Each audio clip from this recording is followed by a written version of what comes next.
Salut, bienvenue dans cette nouvelle vidéo. Et dans cette vidéo, je vais vous parler des 4 tomes de Ciel de Johann Elio. Sauf que dans ce premier morceau de vidéo, je vais vous parler que du tome 1. Parce que c'est un truc que j'aime bien faire. Je vous ai déjà parlé du tome 1 dans une autre vidéo. Je crois que c'était peut-être le bilan de la Winter Pile de l'année dernière. Enfin l'année dernière, de 2019-2020. Parce que du coup, je tourne ce premier morceau de vidéo. On est en juin 2020, juillet 2020, bref, je ne sais plus, un truc comme ça. Et en fait, j'ai décidé de faire une vidéo sur la saga. Donc voilà, je vais vous parler du tome 1, puis je vous parlerai du tome 2, puis du tome 3 et du tome 4 que j'ai même pas encore acheté. Mais bref. Et en fait, j'aime bien faire ce genre de vidéo parce que ça permet qu'on ait dans une même vidéo l'évolution de mon avis sur une même saga. Voilà, j'aime bien faire ça. Bref. Du coup, ici, dans ce premier morceau, je vais vous parler de l'hiver des machines. Donc le tome 1. J'essaierai de vous retrouver la vidéo dans laquelle j'en ai déjà parlé et de la mettre en barre d'infos si jamais ça vous intéresse.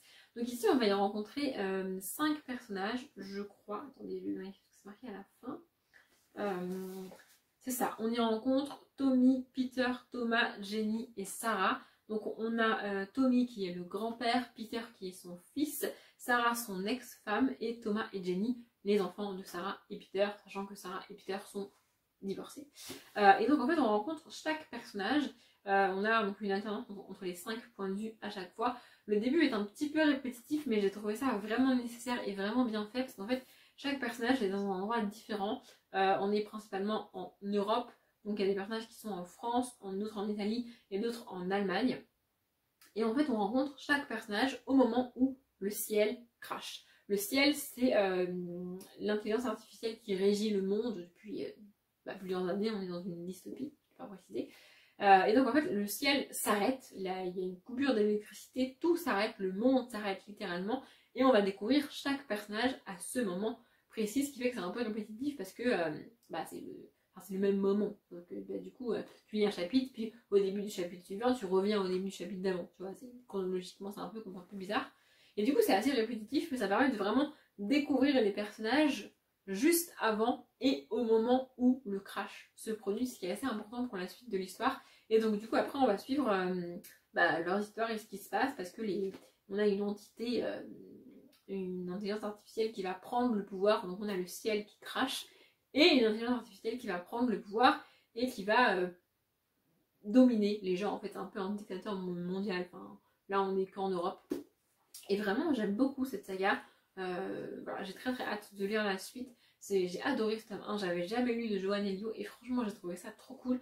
C'est très court, ça se lit très vite et l'univers est hyper bien construit, les personnages sont top et on a des personnages de tout âge, hein. On a de la petite fille et du petit-fils qui ont 16-18 ans et donc du coup grand-père, et on voit les réactions, on voit l'évolution des personnages, on voit ce qui se passe, comment chacun réagit, qu'est-ce que chacun fait, quelles décisions sont prises, et on voit aussi les horreurs que sont capables de faire les humains à d'autres humains. Vraiment j'adore cette saga, j'ai trouvé ce tome 1 génial. À l'heure où je tourne ce premier morceau, j'ai déjà lu le tome 2, je tournerai le petit morceau du tome 2 dans quelques jours, parce que je ne vais pas enchaîner, j'ai la flemme. Et j'ai très hâte de lire le tome 3 et de lire le tome 4.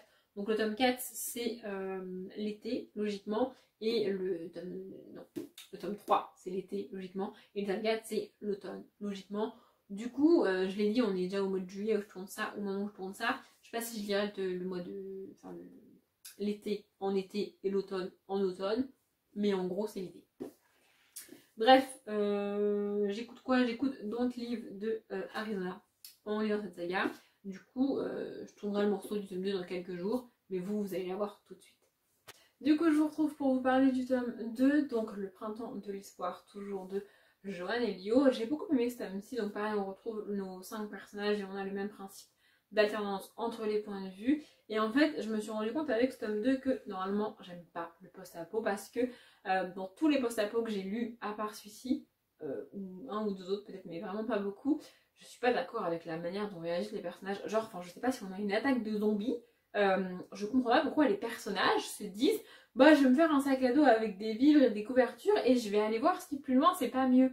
Mais gars, pourquoi tu restes pas dans un quartier que tu connais, dans ta maison, tu te barricades pas et tu restes là en fait. Enfin, c'est plus safe pour moi. Mais non, dans tous les post-apos, avec des zombies, les gens ils vont se balader et machin et blabla. Mais enfin, je ne comprends pas en fait. Alors que tu fasses des raids de plus en plus loin pour aller chercher à bouffer, c'est ok.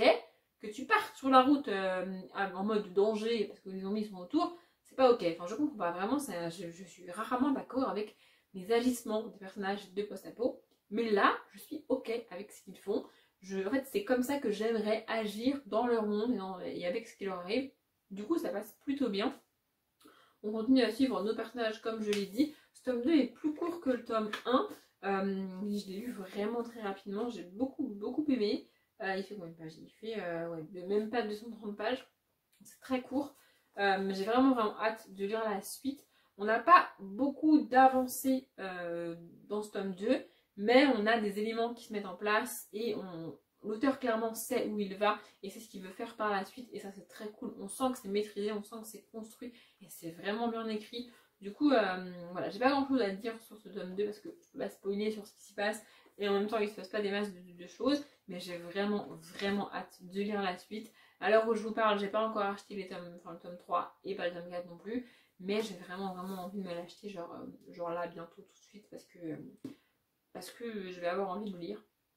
D'ailleurs, quand j'ai lu ce tome 2, enfin avant de lire ce tome 2, il m'est arrivé un phénomène qui m'arrive assez souvent quand je lis des sagas. C'est-à-dire que donc je lis un tome 1, j'écoute une musique, donc ici dans le livre de J.P. Cooper, je crois que je l'ai dit dans le petit morceau d'avant, mais c'est pas grave.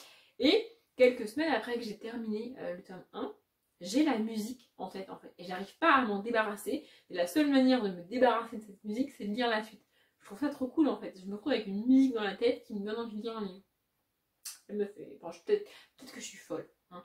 Bref, je vais aller acheter le tome 3 et je vais aller lire le tome 3 et à vous, je vous en parle tout de suite.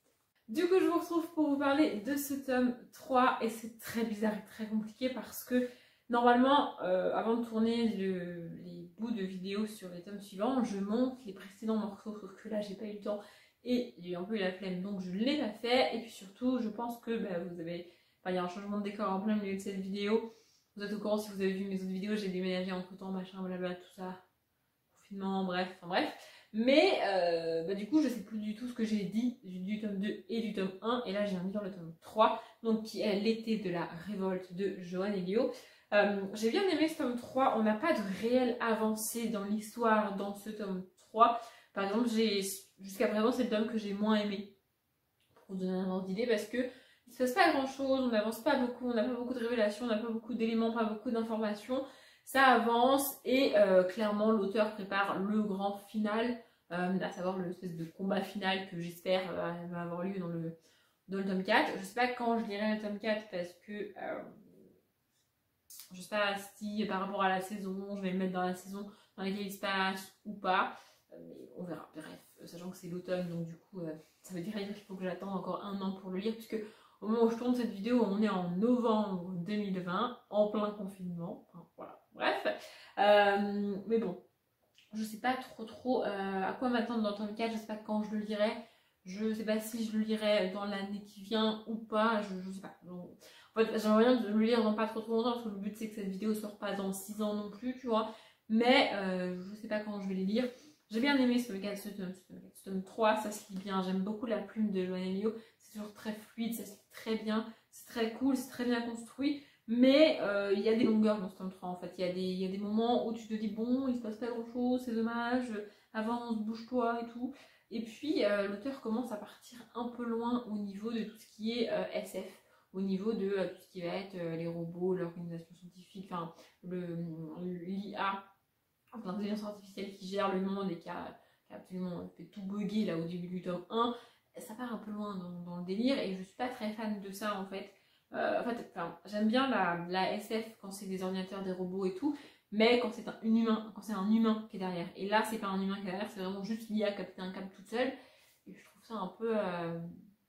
Voilà. Oui, on fait pas mal d'avancées technologiques, mais il y a toujours un humain qui fait bugger l'informatique, il y a toujours un humain qui pirate, un humain qui déclenche, un humain qui décide. L'informatique tout seul ne va pas se mettre à prendre des décisions, c'est pas possible, on n'est pas encore à ce stade-là du truc. Ou alors si l'intelligence artificielle prend des décisions par elle-même, ces décisions ont été programmées par un humain. Vous voyez, il y a toujours un humain derrière. Et là, ça n'a pas l'air d'être le cas, donc ça me dérange. Je sais pas trop quelle va être la révélation finale et si j'ai raison et s'il y a un humain derrière. Mais bon, pour l'instant, ça me perturbe un peu. J'ai quand même lu ce tome 3, j'ai lu assez rapidement, c'était très cool. Ça se lit très bien, comme je l'ai dit. Voilà, en fait, j'attends de lire le tome 4 pour avoir un avis vraiment global et définitif sur la saga, en sachant que ce tome 3 m'a vraiment déçu. Bref, je pense que cette vidéo est décousue parce que du coup, je sais même pas ce que j'ai dit dans les premières parties. Mais bon, bref, je vais aller lire le tome 4. Alors, pas tout de suite, évidemment, parce que je ne l'ai même pas encore acheté.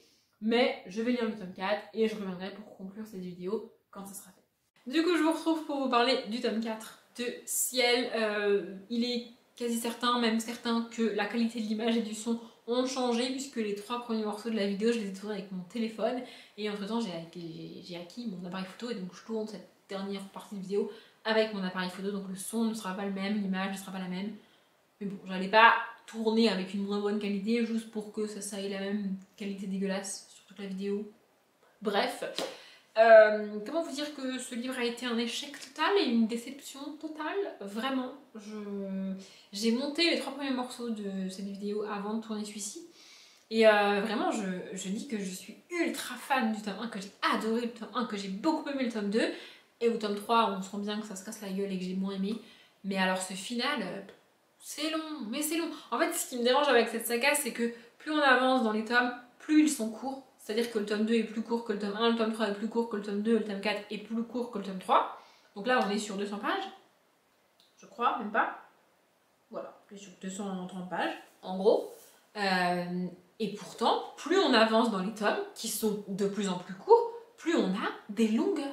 C'est très long, ça ne bouge pas, il ne se passe rien, vraiment. Et autant la longueur du début du tome 1, avec ce côté répétitif de chaque personnage qui vit la même chose, c'était ok et j'avais bien aimé, autant là, toutes les longueurs qu'il y a, mais c'est juste pas possible en fait. Un chapitre sur 2, je me fais chier, mais genre vraiment, je me suis fait chier. C'était long, c'était lent, ça ne bouge pas, il ne se passe rien. Et en fait, ce qui me dérange, c'est que toute la saga, vraiment je vais être violente, hein, mais toute la saga aurait tenu en un seul livre. En un seul livre, on aurait pu avoir un début, un milieu, une fin, et l'histoire était ok. Mais non, l'auteur a rallongé le truc au max, du max, du max, avec ces 4 tomes. Et bah, c'est vraiment, cette fin de saga, c'est juste pas possible. J'ai juste pas du tout aimé. Puis alors ce final, vraiment, mais oh, tu le vois venir à 10 000 km.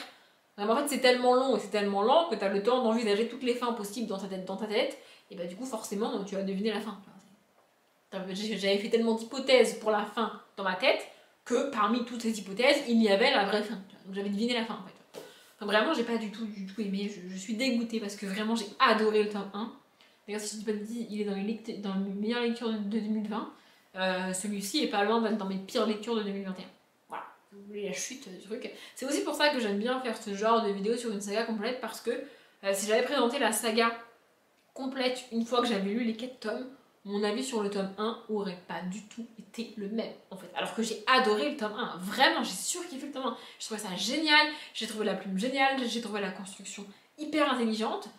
Mais alors là, vraiment, ce final et cette conclusion, c'est juste pas possible. Je suis dégoûtée. C'est l'une des pires déceptions de ma vie. Vraiment, niveau lecture, c'est... Bref, voilà. Du coup, j'ai pas du tout accroché. C'est dommage, hein. C'est dommage de gâcher une saga comme ça, avec un final pareil. En fait, l'auteur a été à la fois trop loin dans son idée d'intelligence artificielle et de robots et tout, et à la fois du coup, il s'est perdu là-dedans, et donc, j'ai pas eu les réponses que je voulais, quoi. Et je me retrouve comme une conne à la fin de ce tome 4 avec des réponses qui m'intéressent pas et que je voulais pas, et pas les réponses que je voulais. Et bien alors la fin, cette fin de... En fait, c'est un peu une fin de conte de fées, quoi. C'est dommage. Je trouve ça dommage de gâcher une saga pareille et une imagination pareille avec une fin totalement prévue, en fait, totalement classique, banale. Vraiment, je suis dégoûtée. Je suis dégoûtée par cette fin et par ce tome 4. Mais bon, bref, c'est la vie. Du coup, la vidéo est terminée. Je sais pas du tout combien de temps elle dure. J'espère que vous avez aimé cette vidéo. Si vous aimez ce format, n'hésitez pas à me le dire parce que je me suis rendu compte que j'avais même pas commencé une autre saga de cette manière-là, c'est-à-dire en filmant les bouts petit à petit. J'en ai pas d'autres en cours, donc peut-être en chercher une pour commencer une nouvelle vidéo comme ça, parce que j'aime bien, c'est un truc que j'aime bien faire. Bref, dites-moi si ça vous plaît à vous ou pas. Moi je m'arrête là, comme d'habitude je vous souhaite une bonne journée, un bon après-midi, un bon appétit ou une bonne nuit, et je vous dis à bientôt.